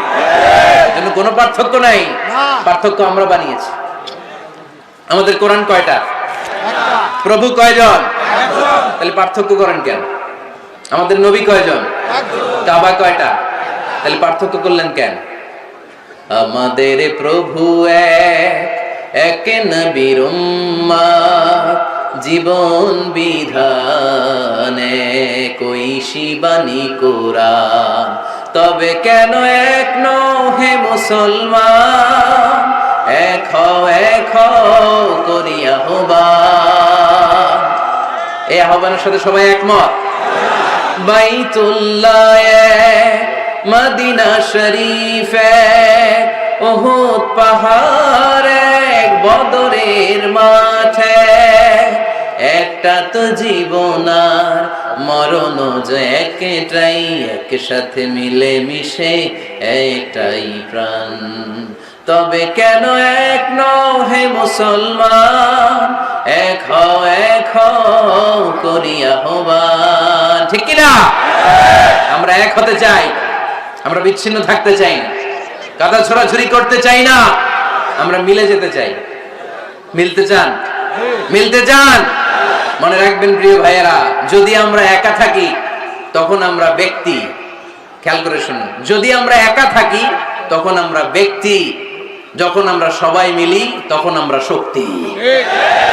এজন্য ঐক্যের কোনো বিকল্প নাই, ভ্রাতৃত্বের কোনো বিকল্প নাই, আমাদের মাঝে কোনো ভেদাভেদ নাই, আমরা সবাই এক, আমাদের রব একজন। চিল্লায় বলেন ঠিক কিনা? এজন্য এই বিভেদের দেয়াল, বিভেদের প্রাচীরকে ভেঙে গুড়িয়ে দেন, ঐক্যের পথে যেন আমরা হাঁটি, আমরা যেন কাদা ছোড়াছুরি না করি।